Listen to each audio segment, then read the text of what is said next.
우리는 살면서 종종 이런 질문합니다. 왜 하필 나에게 이런 일이 있을까? 이제 좀 믿음으로 살려고 했는데 왜 내 길은 더 힘들어질까? 그래서 많은 사람들은 고난을 이렇게 말합니다. 고난은 피해야 할 것. 고난은 빨리 끝나야 할 것. 고난은 내 신앙이 부족해서 생긴 것. 그러나 아닙니다. 성경은, 특별히 베드로전서는 고난을 전혀 다르게 말합니다. 베드로전서는 고난 한가운데 있는 성도들에게 보내진 편지입니다.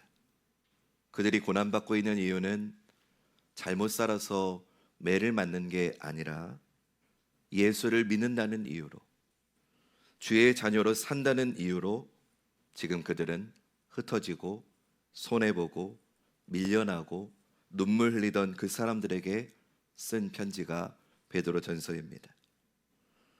그들에게 베드로는 이 긴 편지를 이렇게 정리합니다.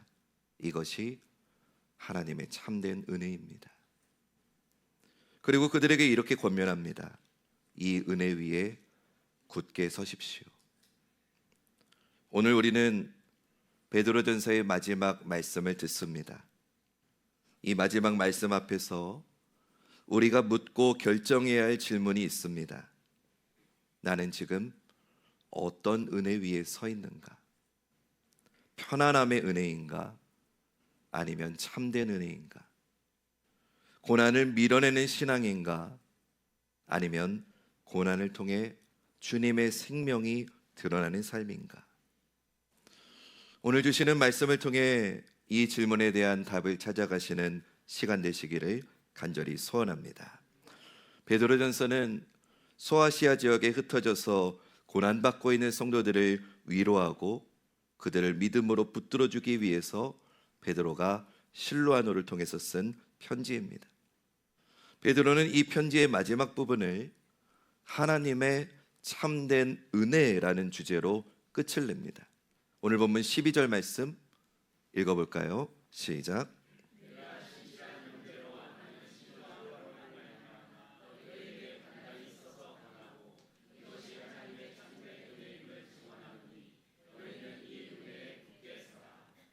참된 은혜라고 하는 표현을 썼습니다.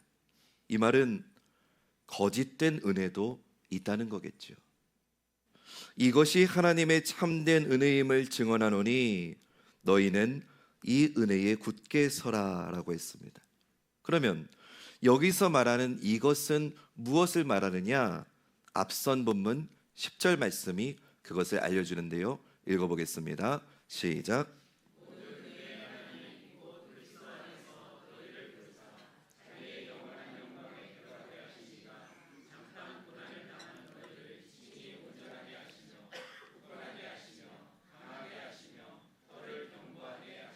아멘.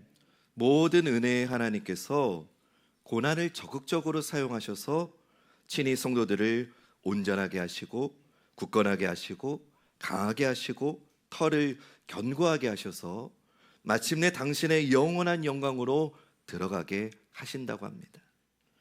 그러니까 참된 하나님의 은혜란 하나님의 백성들을 영원한 영광으로 들어가게 하는 하나님의 모든 지혜와 수단이라고 할 수 있습니다. 그 중에 하나가 고난입니다. 이것은 편지 내내 했던 베드로의 권면이기도 합니다. 베드로는 고난받는 형제들을 위해서 지금 그들이 받는 고난의 의미를 설명하면서 처음부터 고난은 이상한 게 아니라 하나님께서 성도들을 인도하고 보호하시는 은혜의 수단이라고 말해왔습니다. 오늘 마지막 시간이니까 베드로전서를 좀 정리하면서 들어보세요.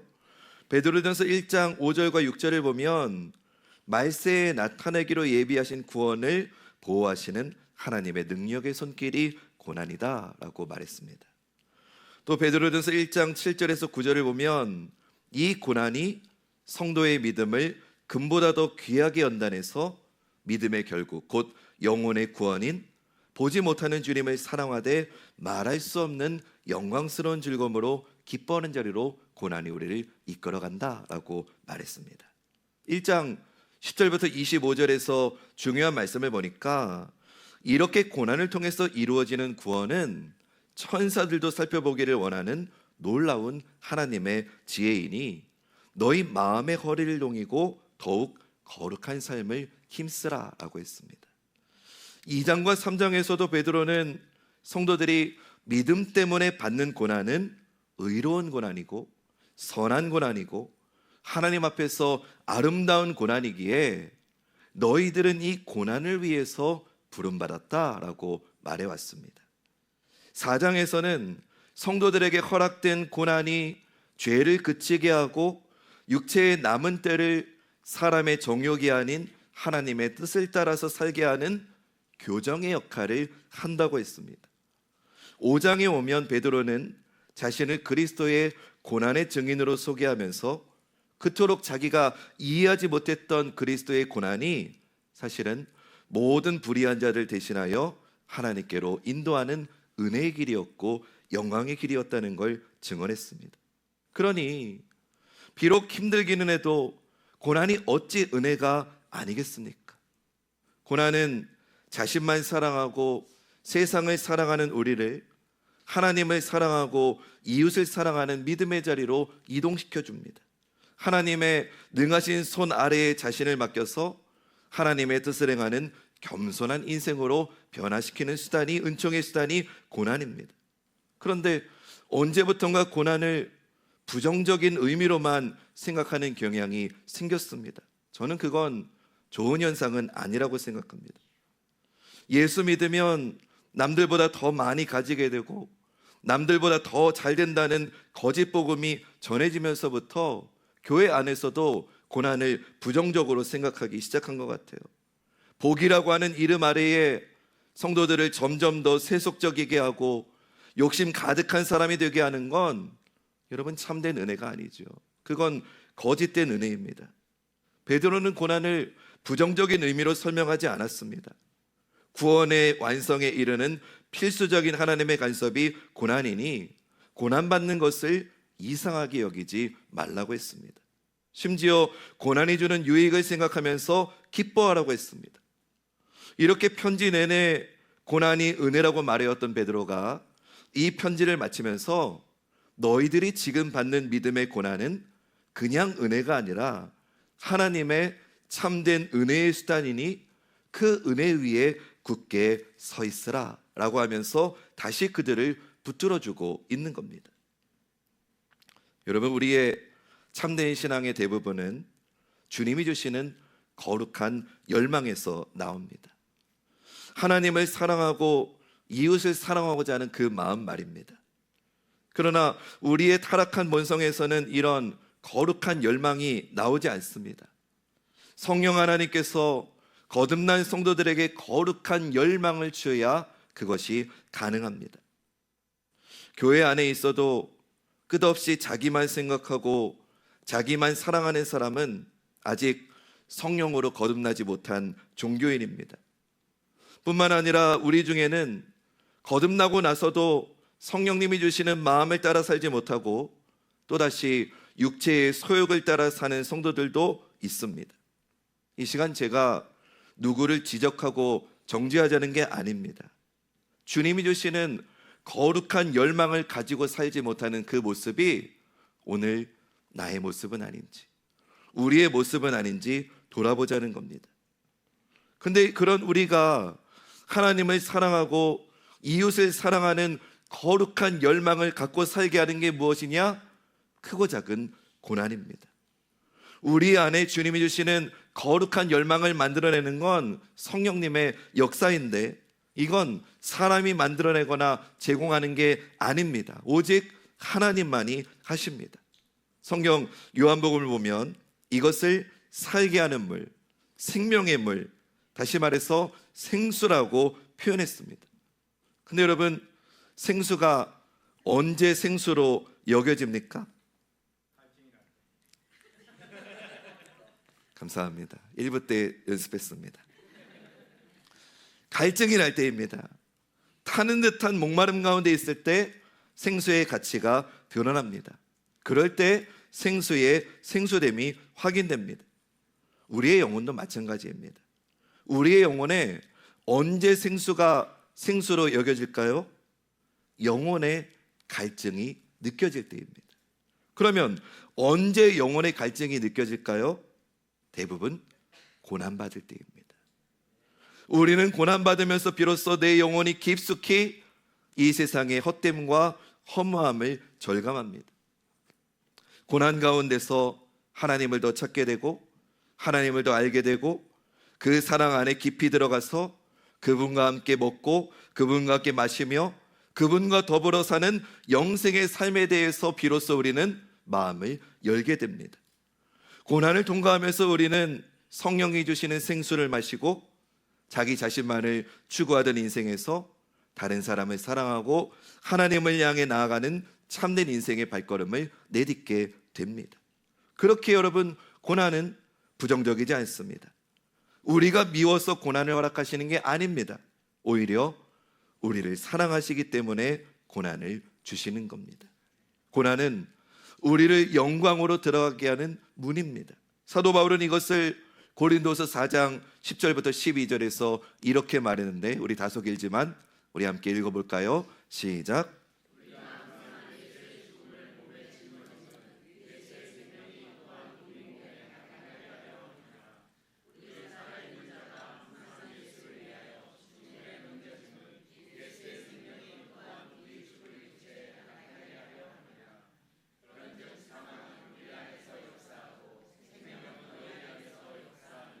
아멘. 사랑하는 여러분, 이 말씀 속에서 저는 성도의 정의를 발견합니다.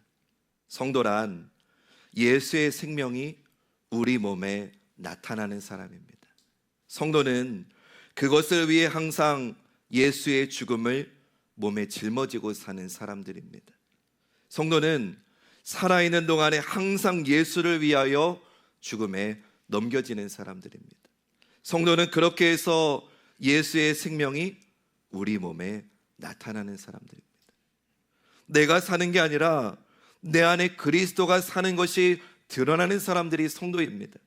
세상으로 하여금 내 능력, 내 지혜, 내가 가진 무엇이 아니라 보이지 않는 하나님의 생명이 나를 붙들고 있고 나를 주관하고 계시다는 것을 분명하게 보이는 사람이 성도인 줄로 믿습니다. 여기서 중요한 표현은 한번 따라해 봅시다. 항상입니다. 항상 예수를 위해서 죽음에 넘겨지는 게 성도입니다.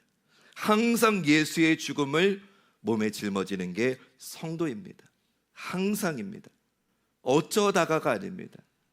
주일 오전 11시 교회 와서만이 아닙니다. 우리의 존재 자체가 항상 예수의 죽음을 жил머지고 예수를 위해서 죽음에 넘겨진다는 생각과 자세를 갖고 살게 만드는 것, 우리의 중심과 사고와 의식과 삶의 방식이 그렇게 되도록 바꾸어 주는 것이 바로 고난입니다. 그 고난을 통과하면서 내 삶의 변화가 일어나지 않는다? 여러분, 그건 빨리 벗어나야 될 재앙입니다. 참된 은혜가 아닙니다. 그런 고난은 아무 의미가 없습니다. 그러나 고난이 우리를 예수의 죽음을 짊어지게 하고 고난이 예수의 생명 안에 거하게 하는 고난이라면 그 고난이야말로 하나님의 참된 은혜인 줄 믿습니다. 그리스도인은 고난만을 추구하는 사람은 아닙니다.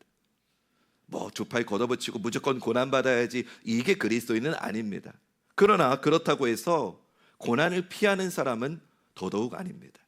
여러분, 이 정의 한번 잘 구별해 보세요. 그리스도인은 나는 무조건 고난받아야지 할 필요는 없습니다.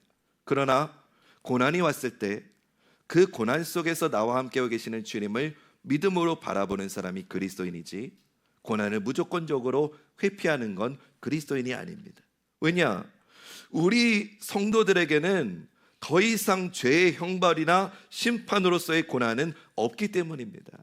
제가 지금부터 복음을 전할 건데 여러분 감동되시면 크게 아멘 하시기 바랍니다. 예수 그리스도께서 우리의 모든 죄를 대신해서 모든 형벌과 저주와 진노를 십자가에서 다 담당하셨습니다. 그분이 그것을 다 이루셨습니다. 우리가 우리 죄의 대가로 받아야 될 모든 죄의 대가를 주님이 십자가에서 다 당신의 물과 피로 지불하셔서 대속을 이루셨습니다. 주님이 다 이루셨기 때문에 하나님의 자녀들이 죄의 형벌로서 받아야 될 고난과 죽음은 없습니다. 설령 내가 잘못해서 받는 고난이라도 그거는 우리를 더 거룩한 길로 인도하시는 하나님의 참된 은혜의 수단이다. 이것이 베드로의 메시지입니다. 사랑하는 여러분, 베드로전서는 이제 오늘로 끝이 납니다. 우리 12절 말씀 한 번 더 읽어볼까요? 시작.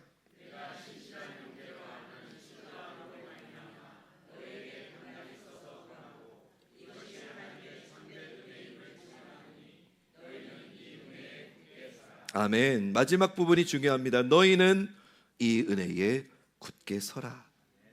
베드로가 다른 것 부탁하지 않았어요. 베드로가 무슨 처세술을 알려주면서 상황이 바뀌기를 기다리라라고도 하지 않았어요. 베드로가 그냥 인간적인 격려와 위로로 고난이 없어질 때까지만 조금만 잘 버텨라 그런 말 하지도 않았어요. 베드로가 한 권면은, 유일한 권면은 지금 너희가 있는 그 자리에서 이 은혜 위에 굳게 서라. 이것이 베드로의 마지막 권면입니다. 14절 말씀 우리 마지막으로 함께 읽어볼까요? 시작.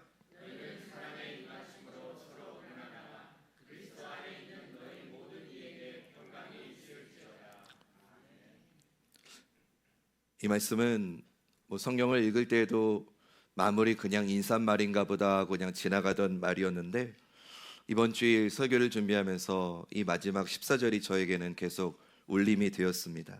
너희는 사랑의 입맞춤으로 서로 무난하라.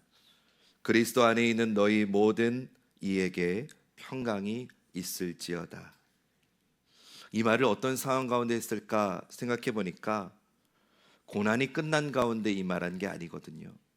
문제가 해결된 가운데 이 인사를 한 게 아니더라고요. 고난 한가운데 있는 이들에게, 그 고난 한가운데서도 그들은 그리스도 예수 안에서 한 형제였다는 거죠. 서로 사랑하며 살았다는 거죠. 평강을 서로 전하며 살았다는 거예요. 고난 가운데서요. 저는 이것이 주의 자녀가 사는 모습이라고 생각합니다. 주의 자녀로 산다는 건 고난 없는 삶을 사는 게 아니에요. 주의 자녀로 산다는 건 고난 속에서도 주님의 생명이 드러나는 삶을 사는 거예요. 주의 자녀로 산다는 건 세상이 말하는 정복하고 이기는 삶이 아니라 항상 예수의 죽음을 우리 몸에 짊어지는 삶이래요. 그래서 그 죽음을 통해서 예수의 생명이 우리 안에 나타나는 삶이 주님의 자녀로 사는 거래요. 그래서 오늘 저는 베드로전서의 마지막 말씀을 마무리하면서 이렇게 여러분들이 결단하시면 좋겠어요. 주님, 고난을 피하는 신앙이 아니라 고난을 통해서 주님의 생명이 드러나는 주의 자녀로 살겠습니다. 주의 자녀로 산다는 건 결심하는 거예요. 고난 앞에서 선택하는 거예요. 편안함이 아니라 참된 은혜 위에 서겠다고 결단하는 거예요. 사랑하는 여러분, 오늘 이후에도 저와 여러분의 여정에는 고난이 올 수 있습니다. 그러나 분명한 건 그 고난은 우리를 무너뜨리기 위함이 아니라 우리를 영광으로 데려가기 위한 하나님의 참된 은혜인 줄로 믿습니다. 이 은혜 위에 오늘도 내일도 믿음으로 굳게 서는 우리 사랑하는 관악중앙 모든 믿음의 가족들 되시기를 주님의 이름으로 축원합니다.